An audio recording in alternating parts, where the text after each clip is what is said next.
announcing today a major show of military force in the region. In the early hours before sunrise, when most of the Caribbean Sea lay silent under a calm horizon, one of the most powerful warships ever built was moving through international waters almost unnoticed. The USS Gerald R. Ford, flagship of the United States Navy's newest generation of aircraft carriers, was conducting what officials would later describe as a routine transit. Routine until unknown contacts appeared on radar. At first, they were nothing more than fast-moving echoes skimming across the surface of the sea. Small, numerous, closing the distance far too quickly to be civilian traffic. Within minutes, the calm rhythm aboard the carrier shifted. Watch officers leaned closer to glowing screens. Communications channels opened. Escorts adjusted formation. Somewhere beyond the darkness, Venezuelan fast attack craft were accelerating directly toward the American strike group. What happened next remains buried beneath conflicting reports, unofficial leaks, and carefully worded government statements. According to naval sources, the approaching vessels ignored initial hails. Their movements were erratic, aggressive, and deliberate, cutting across projected courses and forcing U.S. commanders to make decisions measured not in minutes, but seconds. On the open sea, distance is safety, and that distance was shrinking fast. Fighter crews were reportedly moved to standby. Defensive systems transitioned from passive monitoring to active readiness. Every sailor on deck understood the same reality. One misunderstanding, one wrong maneuver, one nervous trigger pull could ignite an international crisis before dawn. The Caribbean has long been a stage for silent power struggles, but rarely had tensions risen so suddenly, so close to a floating airbase carrying thousands of personnel and billions of dollars in military capability. Venezuelan patrol boats, vastly smaller yet dangerously maneuverable, began operating within what naval analysts consider a critical proximity zone. Radio warnings were issued. Signals flashed across the water. Neither side backed away. For several tense moments, two nations stood on the edge of confrontation without a single shot fired, yet fully prepared for war. Why did the encounter escalate so quickly? Was it a calculated show of force, a test of response times, or a message meant for audiences far beyond the ships involved? Some insiders claim the situation came closer to armed engagement than publicly admitted. Others insist strict rules of engagement prevented catastrophe at the last possible moment.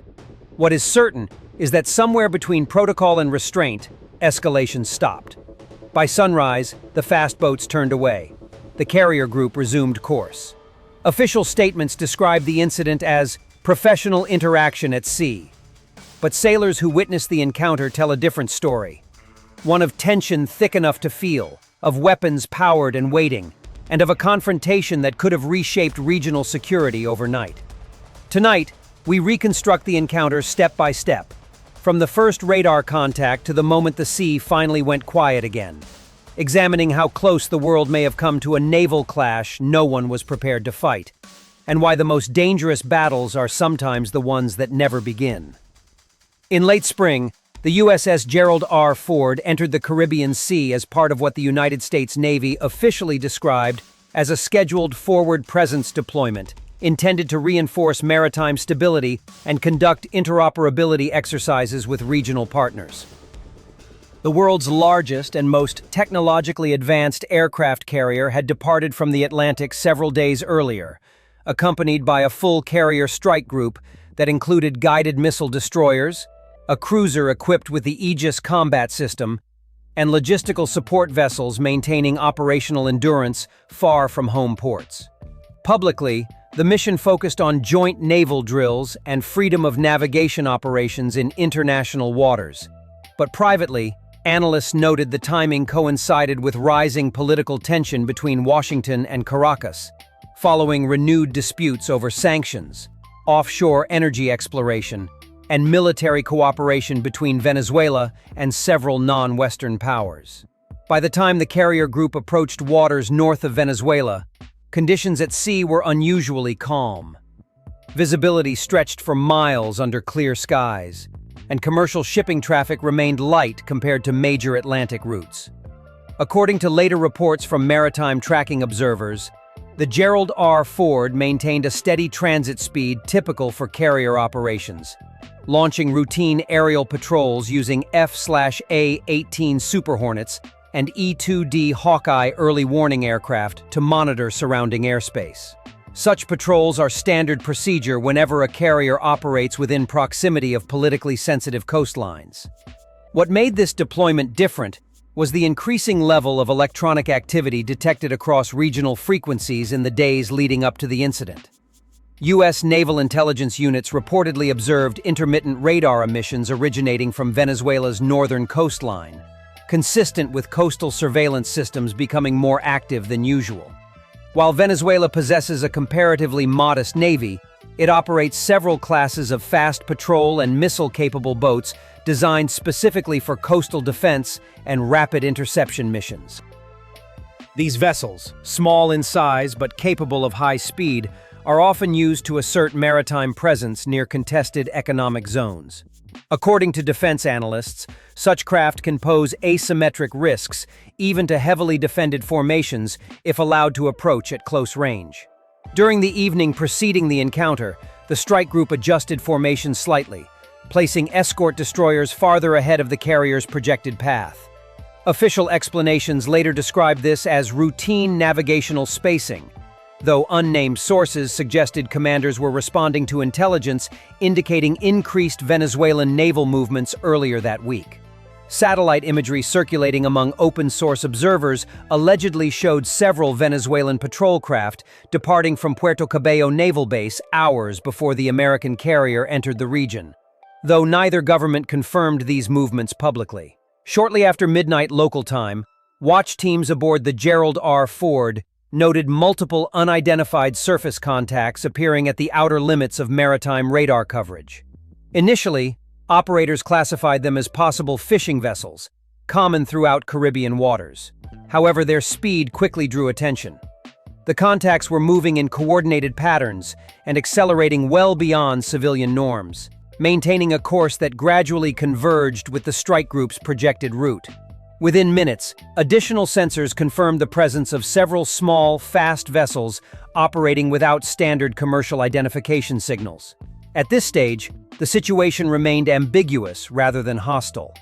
Encounters between naval forces in international waters occur regularly, and professional shadowing operations are not uncommon when major warships approach national maritime zones. Still, the timing raised concern. The carrier group was operating approximately 70 nautical miles from the Venezuelan coast, legally international waters, yet close enough to trigger defensive monitoring from coastal forces.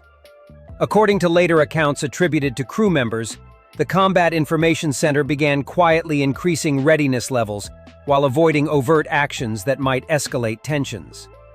Unconfirmed reports later claimed that one of the approaching vessels briefly illuminated an American escort ship using surface tracking radar, an action often interpreted as a signal of military awareness rather than aggression.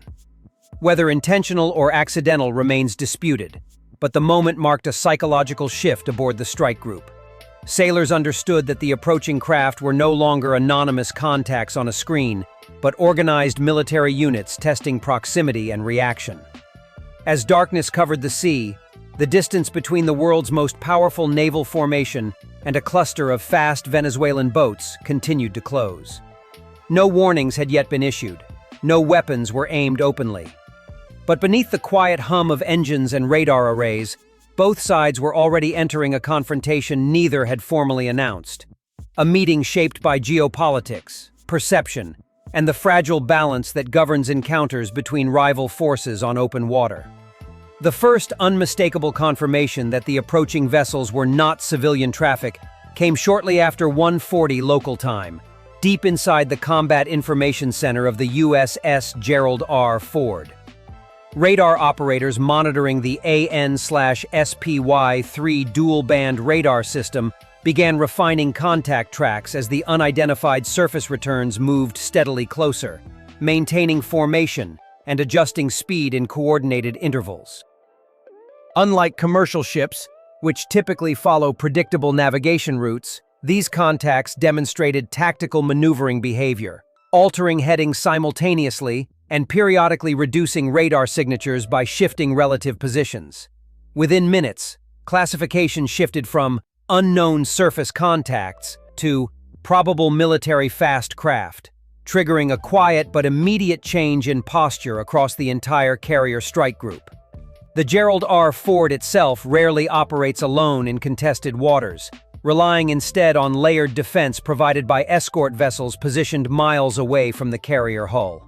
Forward of the formation, an Arleigh Burke-class guided missile destroyer had already begun narrowing sensor focus toward the incoming vessels, using both radar tracking and infrared systems to confirm visual characteristics. Reports relayed through encrypted communications indicated multiple small boats traveling at speeds exceeding 40 knots, consistent with Venezuelan coastal interceptor craft known for rapid response operations. At that moment, protocol required confirmation before escalation, but experience told commanders that speed combined with direct approach demanded caution.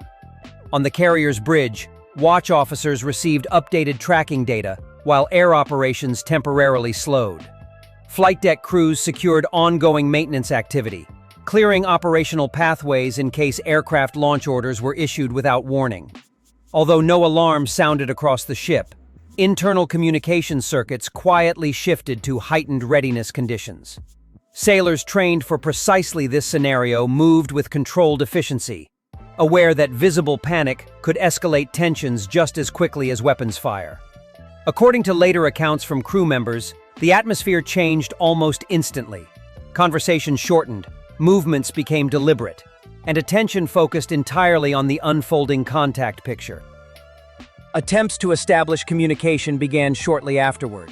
Using internationally recognized maritime frequencies, American naval operators transmitted identification requests in English and Spanish, announcing the presence of a U.S. naval formation operating in international waters, and requesting intentions from the approaching vessels. Standard procedure in such encounters aims to remove ambiguity before defensive measures become necessary. The first transmissions received no response. A second call, repeated at higher transmission power, also went unanswered. Electronic surveillance teams noted brief radio activity among the approaching craft themselves, suggesting internal coordination while external silence was maintained. Meanwhile, airborne surveillance assets played a growing role. An E-2D Hawkeye early warning aircraft already on patrol adjusted orbit to provide extended surface monitoring, feeding real-time imagery back to the strike group. Infrared sensors reportedly confirmed wake patterns indicating aggressive acceleration bursts, rather than steady navigation.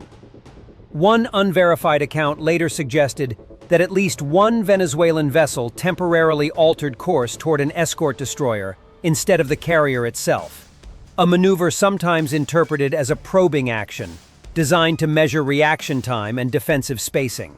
As distances closed below 20 nautical miles, escort ships transitioned to Condition 3 readiness, a standard naval posture requiring key combat stations to be manned while avoiding overtly hostile signals. Defensive weapon crews moved into standby positions near close-in weapon systems and deck-mounted guns, though no targeting locks were initiated. The distinction was critical. Activating fire control radar could be interpreted as preparation for engagement. Commanders instead relied on shadow tracking, maintaining constant awareness without crossing escalation thresholds. Inside the Combat Information Center, digital displays now showed converging vectors that left little doubt about intent. The fast craft were not merely passing through the area, they were deliberately intersecting the projected path of the strike group.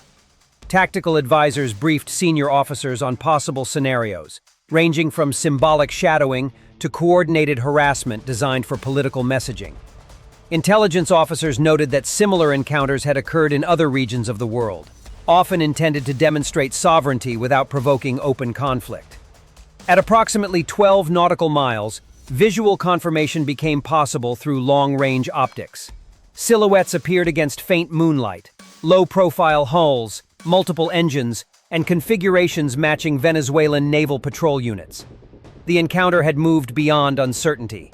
Both sides were now fully aware of each other's presence, capabilities, and proximity. Yet no hostile act had occurred. The line between monitoring and confrontation remained intact, thin, fragile, and entirely dependent on decisions being made simultaneously aboard several ships moving through darkness toward one another on an open sea that suddenly felt far smaller than before. As the distance between the carrier strike group and the Venezuelan fast boats continued to collapse, the encounter entered its most unpredictable phase. What had begun as distant tracking and cautious identification now evolved into physical maneuvering at sea, the point where intention could no longer be interpreted solely through radar data. Shortly after visual confirmation, the small craft altered formation again, spreading laterally across the projected path of the American ships rather than approaching in a single line. Naval analysts would later describe the movement as a classic interception pattern used by smaller forces attempting to complicate navigation for larger vessels. From the perspective of the strike group's commanders, the maneuver forced an immediate tactical dilemma: maintain course and risk dangerously close interaction, or adjust heading and potentially signal ustupku under pressure. One of the escort destroyers executed a controlled course correction designed to place itself between the carrier and the approaching boats, a standard protective measure intended to preserve distance from the high-value unit at the center of the formation. The Gerald R Ford itself maintained speed, relying on escorts to manage surface threats beyond the inner defensive perimeter. Over encrypted communications, commanders coordinated movement down to fractions of nautical miles, ensuring that every ship's wake, turning radius, and propulsion output were accounted for. Even minor miscalculations at such proximity could result in collision risks, an outcome almost as politically explosive as weapons fire. The Venezuelan vessels, significantly smaller and capable of sharp acceleration, began crossing ahead of the formation at varying angles. Through optical systems, American crews observed crews standing visibly exposed on deck, some signaling with handheld lights despite the availability of radio communication. Whether intended as intimidation or simple assertion of presence remained unclear. At least one craft reportedly accelerated across the bow of an American escort at less than 1,000 yards, forcing a brief reduction in speed to maintain safe separation. Moments like this represented the most dangerous category of maritime encounter: actions aggressive enough to provoke reaction, but ambiguous enough to deny hostile intent. Radio transmissions intensified. U.S. naval operators issued formal navigational warnings under internationally recognized maritime safety language, emphasizing collision risk and requesting immediate alteration of course. This time, responses finally came. Spanish-language replies identified the vessels as units of the Venezuelan Navy, conducting sovereign patrol operations. The tone, according to later recollections, remained controlled but firm. Both sides now acknowledged one another directly, eliminating uncertainty while simultaneously raising stakes. Once communication is established, responsibility becomes shared. Any escalation can no longer be blamed on misunderstanding alone. Inside American command spaces, discussions shifted toward rules of engagement. Naval doctrine emphasizes graduated response: presence, communication, maneuver, warning, and only then defensive action if a clear threat emerges. Yet determining intent at sea is notoriously difficult. Fast attack craft are capable of carrying anti-ship weapons, but such systems can remain concealed until moments before use. Intelligence officers reviewed available profiles of Venezuelan naval equipment, while watch teams monitored for signs such as sudden heading stabilization, radar illumination, or coordinated approach toward vulnerable sectors of the formation. The moment of maximum tension arrived when two Venezuelan boats altered course almost simultaneously toward the outer defensive boundary maintained by escort ships. Their speed increased sharply, closing distance far faster than previous passes. Defensive crews aboard the nearest destroyer reportedly powered targeting optics and prepared non-lethal deterrent measures, including long-range acoustic warning systems designed to compel course changes without escalation. On the flight deck of the carrier, aircraft previously held in standby were moved into launch-ready configuration, engines capable of ignition within minutes if airborne presence became necessary to assert control of the surrounding area. For several long minutes, the situation balanced on interpretation. American commanders faced competing risks. Reacting too slowly could expose the formation, while reacting too aggressively could transform maneuvering into combat. Warning transmissions grew more direct, specifying distances and advising that continued approach could be interpreted as unsafe and potentially hostile behavior. According to later unofficial accounts, authorization protocols for defensive engagement were reviewed but never executed, remaining one decision level away from irreversible escalation. Then, unexpectedly, the dynamic shifted. One of the Venezuelan vessels reduced speed first, followed seconds later by the others. Formation cohesion loosened. Instead of pressing inward, the boats began running parallel to the strike group's course, maintaining visibility while gradually widening separation.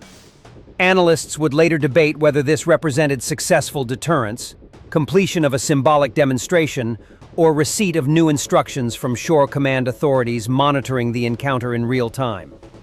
Maritime confrontations often unfold not only between crews at sea, but between political leadership observing from hundreds of miles away. Several factors likely prevented the situation from crossing into open conflict. Distance, though dangerously reduced, never reached the threshold required under U.S. defensive doctrine to justify preemptive force. Continuous communication established mutual awareness, limiting the chance of accidental engagement. Equally important was the principle of proportional response embedded within modern naval operations. Both sides appeared determined to demonstrate resolve without triggering consequences neither government could fully control. The presence of advanced surveillance systems meant every movement was being recorded, analyzed, and potentially broadcast internationally within hours. Psychology also played a decisive role. Carrier strike groups project overwhelming power, yet their commanders are trained to avoid confrontation unless absolutely necessary. Smaller naval forces, meanwhile, often rely on calculated risk to signal sovereignty or resistance. The encounter became less about immediate tactical advantage and more about perception. Who would maintain composure longest? Who would yield first without appearing to retreat? Gradually, the Venezuelan craft fell astern of the formation. Their speeds decreased, wake patterns softening as distance opened mile by mile. No final warning was issued, and no celebratory signal marked the end of tension. Instead, separation occurred almost quietly, as though both sides had reached an unspoken agreement that the demonstration had gone far enough. Radar operators watched contact symbols drift outward from high alert zones back into routine tracking ranges. What remained afterward was not victory or defeat, but relief. Weapons systems returned to passive status. Aircraft readiness levels normalized.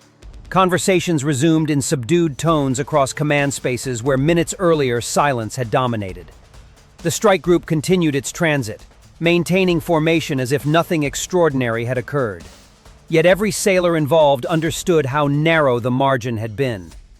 The sea had hosted a confrontation measured not in explosions or casualties, but in restraint. A confrontation where discipline, procedure, and calculated hesitation proved more decisive than firepower. By the time dawn approached, the encounter already began transforming into reports, logs, and classified summaries. Official descriptions would later reduce the episode to professional interaction between naval forces operating in proximity. But for those who watched fast-moving silhouettes cut across dark water and waited for orders that never came, the memory remained clear. For a brief stretch of night in international waters, two nations had maneuvered within reach of conflict, and the difference between peace and battle had depended entirely on decisions made in silence. By the time the last Venezuelan fastboats disappeared beyond radar priority range, the immediate danger had passed. But the incident was far from over. Naval encounters rarely end when ships separate. Their true consequences unfold afterward through analysis rooms, intelligence briefings, and political interpretation. Aboard the USS Gerald R and its escorting vessels, Command teams shifted from tactical control to documentation mode almost instantly. Every sensor recording, radio transmission, navigation adjustment, and weapons system status change was preserved for post-incident review. Modern carrier strike groups operate as floating data networks, and the night's events had generated hours of synchronized recordings that would later be examined frame by frame by U.S. Naval Command and Defense Intelligence agencies. Within hours, encrypted situation reports were transmitted to Fleet Command and the Pentagon, describing what officials classified as a close maritime interaction with regional naval forces. The language remained deliberately restrained. Public acknowledgement of near escalation carries diplomatic risks, especially in regions already sensitive to military presence. Nevertheless, internal assessments reportedly concluded that the encounter represented one of the closest unplanned surface confrontations involving a U.S. carrier strike group in the Caribbean in recent years. Analysts focused not only on maneuvering behavior, but also on coordination patterns observed among the Venezuelan vessels, suggesting improved operational discipline compared to previous naval demonstrations. As daylight spread across the sea, flight operations aboard the carrier resumed normal tempo, a visible signal that the strike group intended to continue its mission uninterrupted. Surveillance aircraft conducted wider patrol arcs than scheduled, monitoring surrounding waters for renewed activity, though no additional contacts approached the formation. According to later maritime tracking observations, Venezuelan naval units returned toward coastal patrol zones rather than maintaining shadow positions. The withdrawal appeared controlled rather than hurried, reinforcing the interpretation that the encounter had been a calculated show of presence rather than an aborted attack. Diplomatic reactions followed cautiously. Neither Washington nor Caracas issued immediate accusations. Instead, brief official statements emphasized professionalism and adherence to international maritime norms. Behind closed doors, however, defense officials reportedly exchanged indirect messages through established military communication channels designed to prevent escalation at sea. Such mechanisms, often invisible to the public, exist precisely to manage moments like this, when proximity and misinterpretation threaten to outpace political control.